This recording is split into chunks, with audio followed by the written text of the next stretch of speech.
Hey everyone, welcome back to Channel Couch Co-op. We got Grim, we got Shapes. Hello. And today we're doing a pickups video. But before we get started, we want to say thank you so much for our subscribers and anyone who is watching our videos, especially you, Store 1150. Yeah, you guys have been complaining that Grim's been taking over the pickups videos, so I figure I do in fact buy things, so I just Grim actually is a little more diligent about filming what he picks up. I'm usually like, I get it, and then I'm like, oh, okay, and I use it and forget that, I could fucking videotape this for you guys. Right. But yeah, anywho. So, we're going to go through some pickups. We've got literature, we've got games, we've got collectibles, and other things. So yeah, take it away. All nerd shit, so shocking. So yeah, I mean, you know, quick stuff. You know, obviously, if you guys haven't noticed with my Godzilla sleeve that I'm working on, I guess I got to pull it up a little bit more so you can see his head. But I do have a Godzilla tattoo. Eventually, I have a plan of putting Ghidorah down here, and then Mothra up here. Eventually, it's just one of those things. It takes a lot of time and a lot of money, and I've been putting that off. I've always wanted a tattoo, but I've never taken the plunge. I think the concepts that I've discussed with you is either a Tanuki suit Mario somewhere on my arm, or a semi-sleeve of the Ninja Turtles, but gotta make sure. And the Grim. And the Grim Reaper, so gotta make sure it stays relevant and it's just nothing that's too just niche. I look at it as like Godzilla's definitely not going anywhere, and like you know, with the huge renaissance with the reboot, I guess the American version, but you know, so yeah. Anyway, Mondo again. As you guys know, I am a huge Tiki mug fan. They released a Godzilla 1956 style, the Showa era Godzilla. So this is that. I liked it because it has like the big wave off of, I keep on wanting to say Kawabanga, Kurosawa.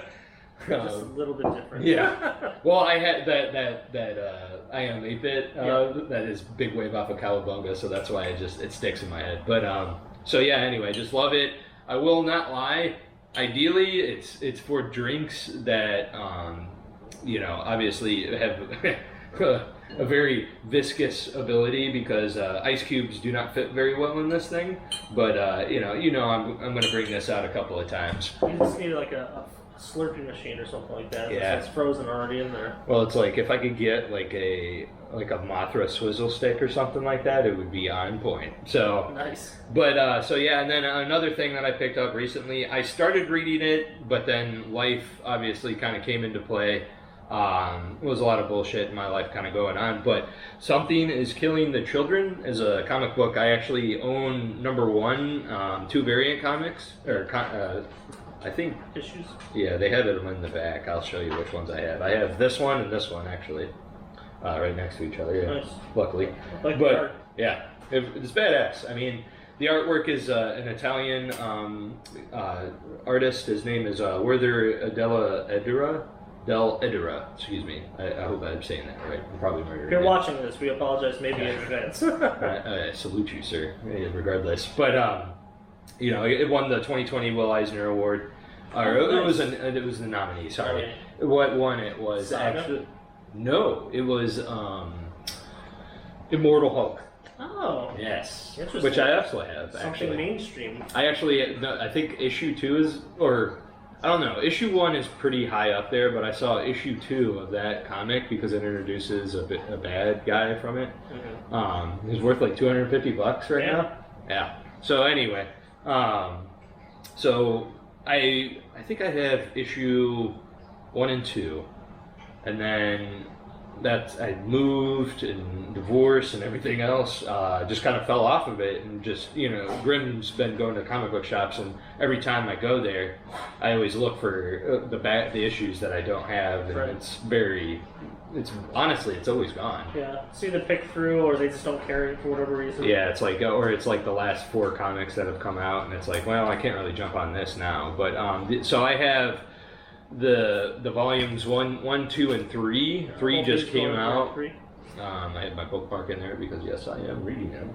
I started reading it last night. But so basically, it's a story, or it's a universe where monsters exist, and they're big motherfuckers. But they kill children, and then there's like this assassins league essentially. So that's what they kind of look like. But Of course, you keep going. But yeah, so anyway, and then the main character is the girl that you've been seeing on all the covers. Her name's Erica Slaughter. I kid you not. But the reason why her last name is Slaughter is because she was adopted by this assassins guild, basically, or this hunters guild that basically hunts all these monsters down. Apparently, it sounds like, there's a lot of story development being put onto this.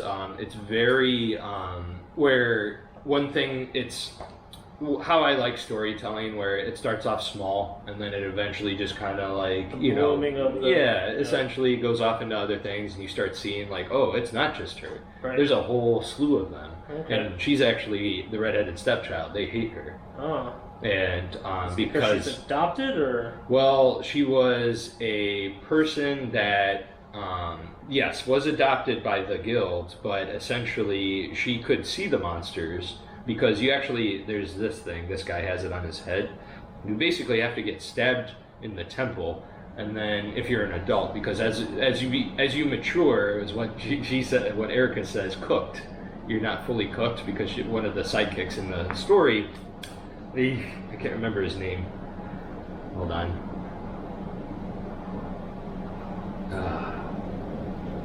Anyway. I can't remember his name. I want to say it was Ethan or something like that. Okay. Oh man, this is going to kill me.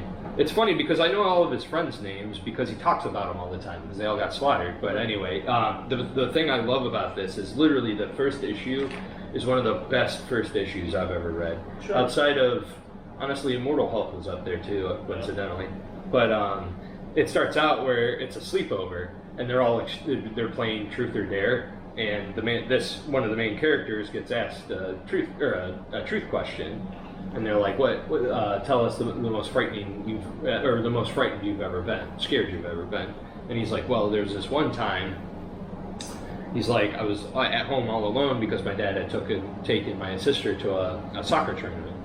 And he's like, he said that he heard this huge roar from the woods because his house backs up to the woods. Mm-hmm. And he said that, it sounded so close. And so he went and shut off the lights. And as he did, he saw that monster that Grim just showed you. And he said, in the way he puts it, which is even creepier, he's like, I think me shutting off the lights startled it and it stopped. It was coming towards his house to basically kill him. But because he shut off all the lights, so he could see what was out there, it startled the monster, and the monster turned away and ran. But yeah, so anyway, it's like that story. It's really good. It's very creepy. It's very gory. I'll admit that. There's a lot of kids dying. Published by Boom Comics. So if you are looking for this, you can look. James Tynion IV. I forgot to mention. He's the writer, which he's really doing this. Batman. He did Batman. I don't know what else, but I'll throw it up there. Of course. But anyway, moving on. I don't want to give too much away on that, but I'm reading it. I'm on issue 10, I think. Okay. Or no, excuse me, 12? Yes. If you're a fan of this series and you like what it has to offer, feel free to comment and let us know what you like about this particular series. If you're like me, you think the world is dark and gray, then you'll probably like this. But yeah, so anyway, we'll move on. You guys probably saw this one, but I wanted to bring it out because I didn't really show it to you guys. But I went and bought Fam Gamer, who I'm a big fan of. I actually know one of the guys that works there. They got the Silent Hill license. Nice. And in Silent Hill 3, they introduced the amusement park. And this is the mascot from the amusement park. But what's really cool about this is it comes with two markers, an orange one and a red one. So you can color Robbie the rabbit in blood, because if you played the game Silent Hill 3 and 4, that's kind of the trick. He never moves, he's always inanimate, but when you look away and look back, he would have moved, from facing away to looking at you. Or the biggest one that always creeped me out is you would look away and then look back and he'd be pointing at you like that. I don't know why, that fucking scares the shit out of me. It's like, oh, what the fuck? But yeah, so anyway, Robbie the Rabbit, this is my paint job. It comes with a washable marker, so you can rinse all this off and do your own design again if you want, but this is the in-game design, so it's like, I'm probably never going to wash it. But I will mention one thing, the marker actually does rub off, so you can't really touch it. See the bleeding on the car, the tank. It washes though, so as soon as I take a washcloth to this, it comes off. Okay. But so there's that. Cool. It's a little messy, but it's good.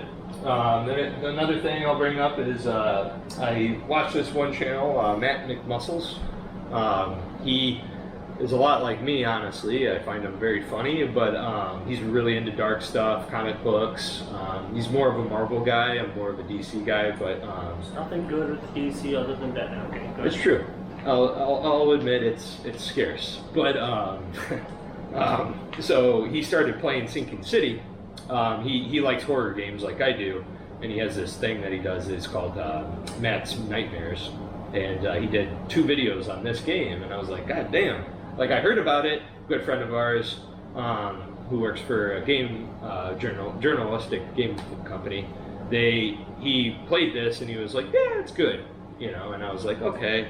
Like I put it off, I was kind of like, okay, good's not good enough for me to like really like go out of my drop way. The investment. So yeah.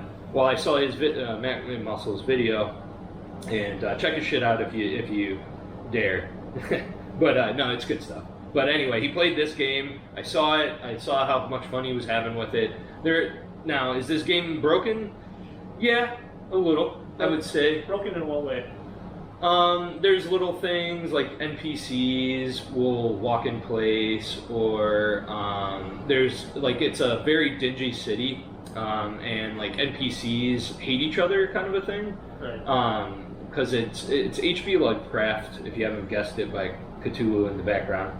But there's a lot of racism in H.P. Lovecraft stories, right. And there's fish people, which they call the Innsmouthers, and which is actually from a story. Mm-hmm. And then there's the Throgmortons, which is they're ape people, which you could probably determine what that kind of derived from. Sure. One of the ancestor of him was an adventurer, hooked up with a gorilla, and had a child that literally looks like an ape, kind of. But and then he becomes a very powerful human being. Sure. But anyway, you play a private eye. The reason I loved this game, it shocked the shit out of me. Despite the little quirks about it, like when you get into the boat, the city's mostly underwater. Okay. Because it's sinking city. Makes sense. So basically, you travel a lot. Half the time, you're traveling on boat. Okay. And the animation for getting in and out of the boat does not exist. You just instantly transport into it. So graphically, it's broken in some certain areas. Well, now here's the thing. Now, on one side, it's like, I kind of like that, because after 4 hours of playing the game, I don't want to sit there and wait and watch the animation of him getting into the boat and starting it up and everything. You don't want to Wind Waker yourself across the map for 20 minutes? And so it's like, in that, it's really cool, because it's like, after a while, you'll be like, yeah, just get in the fucking boat and go. And they do that. So it's like, there's that. If you could look back certain things, like sometimes the mouse don't sync up too well. And I did mention, like, the NPCs, like, they're fighting each other. And there's one time, like, where a guy will go like this and shoot one of the other NPCs. The gun will go off, the shot sound will happen like a second later, and then the guy will react to the shot like 2 seconds later. So there's a little bit of that, at least in the PS4 version that I played. But it's still very fucking good. If you like H.P. Lovecraft and Silent Hill, 100% play this game. That's the thing about video games. You can overlook some things as long as it's straight to you. So it doesn't matter if, a million people love it or just you love it, just how it is. So yeah, that's a great thing about games. I mean, you have some left out moments in there sometimes where you just gotta, like, some bullshit will happen. It'll be like, ha! Like, what the fuck? But, you soon forget. Like, it's very atmospheric. It's very tense. You're useless in fighting because these monsters are massive and huge. But yeah, good game overall. I give it to Big Ben. They did the Call of Cthulhu game originally. This is their second one, I think. But I forgot to mention. So this is the Day 1 edition. It came out in 2019. This game sat in the local Best Buy store for 2 years apparently, unopened and everything. They had 3 copies. Went there, found it, and I was like, holy shit! It still had all the DLC, Day 1, and everything else in it. It's mostly cosmetic stuff. But was there a price drop with it or no? Yeah, I think it was $14. Oh damn, nice, nice. So, but the big poobah a local video game store that we talk about a lot. Ended up getting this copy in. As you know, I'm, as I said, I guess 2 seconds ago, big Godzilla fan. This game came out, and I was excited. And then I read the reviews, and I was like, fuck. Like, a lot of people were pretty pissed off with it. Right. And, but then I watched, like, a few people that were huge Godzilla fans, and then Matt McMuscles, he did one of his movies or series of things that he does. It's famous, I think. What he's really known for is called What Happened, and without a T, and what. But he calls it What Happened, and Godzilla was one of his topics. This originally was actually a PS3 game for the anniversary, and but they decided to upgrade it for PS4 when it first came out. Sure. And a lot of people were like, "Oh, it's still kind of PS3 graphics. The controls are very clunky. It's very slow." And yes, it is 100%. But if you're a big Godzilla, that sounded so different than what I thought it was. And that you farted in the couch. No. But I was like, oh, no, it was fun. Vibrations are dumb. But yeah, so anyway, this game is, yes, it's very slow. If you're a Godzilla fan, I am going to put the biggest disclaimer I've put out there in a long time. Don't buy this game if you're not a Godzilla fan, because you will fucking hate it. Now, if you're a moderate Godzilla fan, you could probably skip it. If you're a hardcore fan like I am, I would 100% recommend it. Very on point. There's the cutscenes, the bureaucracy with how they try to figure out what they can do against Godzilla. The difficulty settings actually change the Prime Minister. Okay. So when you change, it's like a tree, essentially. The story path is a tree, and this game warrants basically multiple playthroughs. Because Godzilla actually levels up. Okay. So is this game just self-titled Godzilla? Yes. Okay. And so this game is a little bit rarer. Yes, it's super rare. So basically, it got released, everybody hated on it, sales were terrible, and PlayStation Store pulled it from their store, being a little redundant, I apologize, and there weren't that many American copies made. In Japan, this is actually called Godzillaverse. So American copies, there's very little. This is stupid expensive, but in my book, it's highly worth it. If you can get your hands on it, I could only see the value in this really kind of at least holding, if not going up, because it's only going to get better. I could only see Godzilla kind of becoming more popular. Right. But yeah, so this is the holy grail. The most expensive PS4 game I own by far. Right. With the current trend with the movies and the popularity, I mean, I think that's definitely helping its case. Secondarily, rare video games, no matter if they're absolutely garbage or the best thing ever, rare video games hold value and raise value, especially if you think about it. Games usually are meant to be open. You're going to have those people who collect and grade, but a lot of those wild versions where you have the game, well, they don't have instruction booklets anymore, but having the case, having it plastic, having it sealed, or whatever it may be, will come less and less in the natural deterioration. You're going to have. Well, this is what everybody makes fun of this for, is because the game's so rare. But if you open it, it is the most basic case you have ever seen. It's just how to care for your PS3. It's no longer a collectible. But yeah, it's just the warranty and the disclaimer on the inside, and literally no sheet of paper and just the disc. Yeah.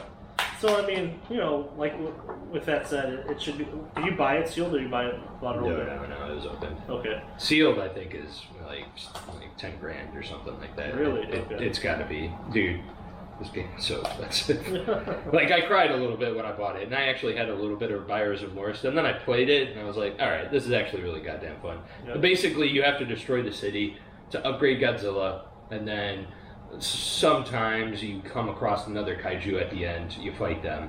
I've only been doing the easy path because, like I said, you actually have to level up Godzilla, and you kind of have to grind easy for a little bit from what I read, and then once you build up, because you could upgrade his beam and stuff like that. So it's like the Scott Pilgrim, just grinding a little while before you can get up there. Yeah. So that was that one. I wanted to show you guys that one. So with these two games, I have footage of me playing these. I'm going to put a video up of these, serious in-depth review, so watch out for those. And also another game, but I do not have a hard copy of. It's called Visage. It came out a while ago. It's probably been out for like 6 months at least. Sure. But I just finally got to it. Honestly, it's a game that does not hold your hand, and it's very hard. Yeah. And I actually got to the point where I was just kind of so frustrated because I didn't know what to do, and I kept on getting stuck and dying the same way over and over again. And I was like, all right, well, you know. But Visage is very good. I kickstarted it. The two guys that actually developed the game, very cool, very nice, very interactive with the people that paid for the game to be developed, and they did a good job. I mean, it was in vein of PT. I'll throw some shit up there for you. Platform for that game is. Oh, PT. No, Visage is what's. Oh, Visage. It came out for PS4, Xbox One, and PC. Okay. I don't think it came out for anything else. Okay. But yeah, so highly good. I'll throw a box art up there. But yeah, it just looks like a cloaked woman holding like black oil in her hands. But yeah, so now we'll go into the Grand Poobah of No More Heroes. This came in surprisingly for me. Yeah, I just grabbed two. So this came in. Pre-ordered this a little while ago, and this actually delivered sooner than I anticipated. They actually emailed me to warn me that it was coming because they're like, "Hey, this came in a lot quicker than we thought." So pleasant surprise. They actually showed up at my door without tracking, so that was another pleasant surprise. Nice. And but yeah, here's the collector's edition. One thing I do want to point out that's pretty cool is there's magnets inside the box, so these things kind of stick together. See if I could get the action. Yeah, a little bit. Yeah. So you can see that. Here's the cards. One thing I did want to point out is in one of our previous videos, Grim mentioned, he's like, are there variant cards? And I think I got one. Unless it's just because it's the 255. Right. I don't know if that was a special number for him. So this is what? No More Heroes Limited Run Collector's Edition, correct? Yes. Okay. Yeah. So basically, I had both of these games on Wii. I actually just resold them just because it was like, this is coming in, and I'm not going to dust off my Wii to play this game. But it's good. I started playing one. I won't lie, I already opened that one. Because I just love this game. This game's so fun. Yeah. It's so dumb, but it's fun. It came out in 2007 for the Wii. It's about this character named Travis Touchdown that buys was it a beam sword in an auction? Beam katana. Beam katana. And apparently this beam katana makes him join an assassin's guild or something to that effect. So yeah, basically the story, they don't really show it, but he kills an assassin but doesn't realize it and gets shoved into the assassin's guild. And mostly he's kind of pushed along by it because I think her name's Sophia. Oh man, I can't remember. I'll throw it up there. But it's the lady that's in charge, like one of the secretaries of the guild. He has like a huge crush on her. And is it Jean? No, it's not. Jean's his ex-wife or dead wife. Or dead girlfriend. See, it's been so long. I played this like when it came out. So, but yeah. Anyway. We play Travis Touchdown. The graphics, basically look like Wii graphics, I'll admit. Everything's smoother, of course, but, it's a game that's kind of grindy, I'll admit that, but it's just has such a sense of humor. Suda 51, everybody pretty much knows by now. I'm kind of a fan of his games. I haven't played Killer 7 or Lollipop Chainsaw. I've always wanted to play Lollipop Chainsaw for sure, just because that's the fan service and stupidity stuff that I like. But anyway, we'll get into the the first game, issue 1. But I wanted to show off this because this is definitely going to go somewhere. This is Santa Destroy, which is the city that takes place, or the game takes place. And this is the logo. Nice. So you see it all over in the game and stuff like that. So pretty cool. I was like, oh, fuck yeah. Like, honestly, that was one of the major selling points for this collector's edition for me. Yeah, my brother played this, both of these games. He really liked the series. He actually lent me one, and I started it, and per usual, I kind of stopped. Yeah, I made it so far. Yeah. But, it honestly, It's fairly, straightforward collector's edition. Nothing overly special. Kind of like the you could actually see the magnets on the inside. Oh yeah, okay. But yeah, so that on the outside, No More Heroes. This is actually pressed, so it comes out a little bit, and it's glossed a little bit, spot printed, I think, a little. Yeah, it is. So there's some little effects on the box. That is actually the artwork for the game. It's actually the card, and then the back of it. In the game, he's actually a big fan of this anime about witches, and it's actually a video game that you could play later on in the game, and you unlock it.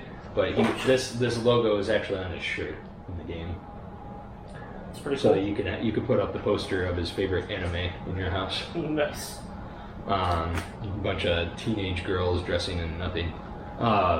Yeah, 2007 people, Hollywood. So here's the art book. This actually, I did not read the interview, but it actually has an interview with Suda51 with Limited Run Games, and but it has the interview. Here's the interview, which is over half the book, I think. But it goes over about like the certain, what his thoughts were, what made it so unique, that kind of stuff. And then of course here's the art gallery of the different characters. Sylvia, there it is. That's the girl he has a crush on. But yeah, here's the assassins. I am to Shinobu. That's right. That's who I'm on in the game right now. But yeah, so I don't want to go through too many spoilers on this, but yeah, it just has different art in it and stuff like that. Pretty cool. The other thing too, of course. It also smells like magic cards. So yeah. Any of you who used to play Magic the Gathering, that's what it smelled like, the book. So then we got No More Heroes, the regular case. Nice.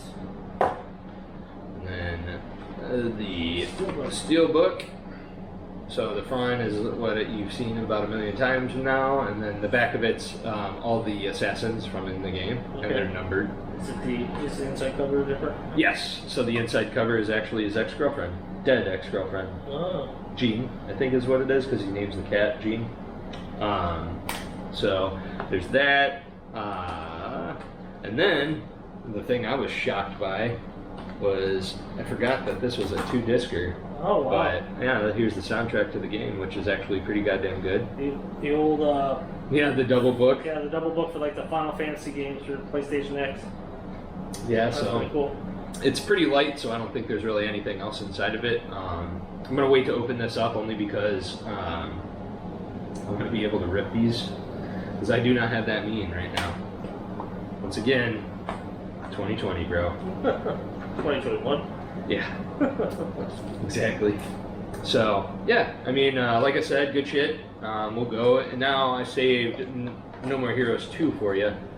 Like I said, I just kind of wanted to open one because I wanted to play it, but I also kind of didn't remember what was inside, to be honest. I order this shit and I forget, because it's mostly all about the game more than anything. And honestly, like, with the time that usually lasts from order to receiving a little bit of a run, no knock on them, you tend to forget. Yeah, it's 4 months, basically. They collect orders for 4 months and then start producing it, which in my book is fine. That's totally sound, business-wise, but so yeah, anyway, the thing that if you guys didn't notice, I actually fucked up the plastic on the last one, because normally I just take one side, and but yeah, anyway, it's not worth it, because it doesn't make sense to have one still have the plastic, the other one does not. But yeah, so anyway, we'll just rip it open.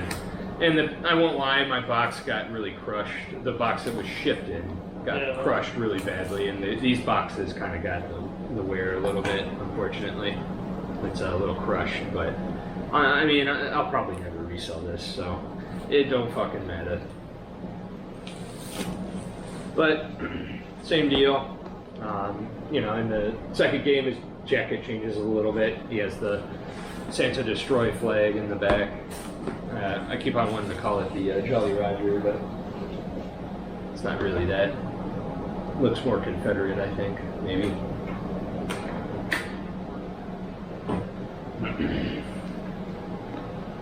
But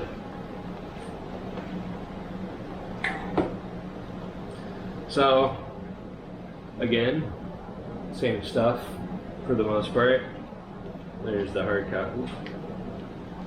Regular copy. And then the said steelbook. And then just the same receptionist girl? Yes. Very Sylvia. Provocative. Oh, Sylvia. she's very proud. Like, there's like, she fucks with Travis in the thing too. Like, she, like, and she knows what she's doing, which I love. Like, when girls play with the DI. Oh yeah, Santa destroys flag again. But, she's really funny in it just because she's so mean to Travis and, like, teases him all the time. And, like, she's like, well, if you do this, I'll sleep with you. And he like totally makes him like do whatever she wants, kind of a thing. But yeah, so here's the CD. The track list is wild on the back. It looks like it's heavily loaded into disc 3. Yeah. It must be a bunch of 30-second clips. I guess. I don't know. So yeah, anywho, moving on.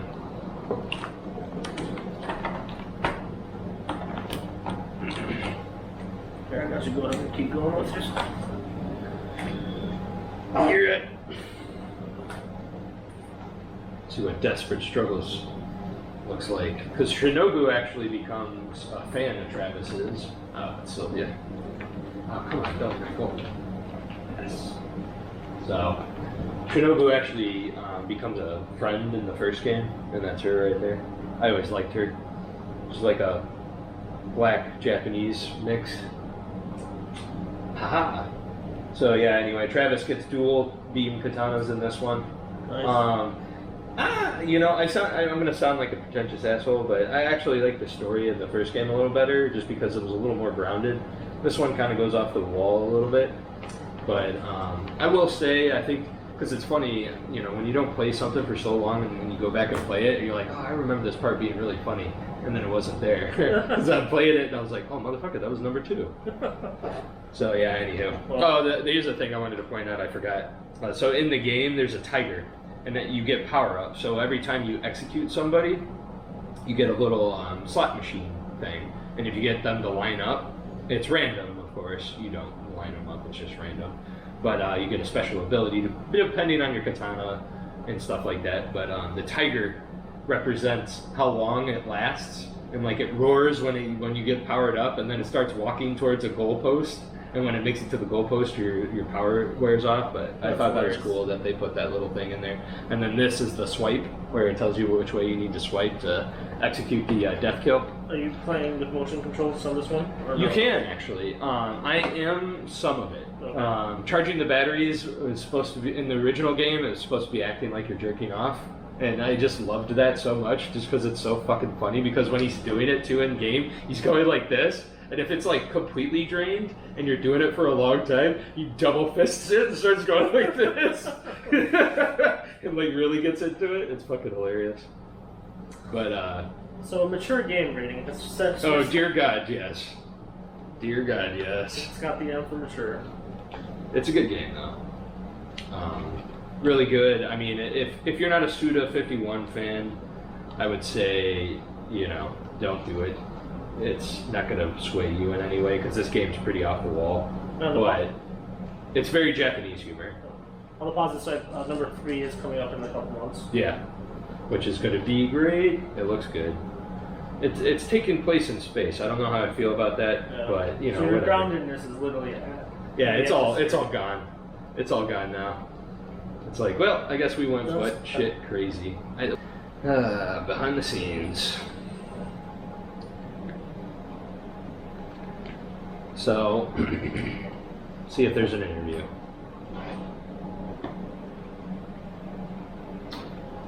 Yeah, I think there is. Yes. No, there is not an interview.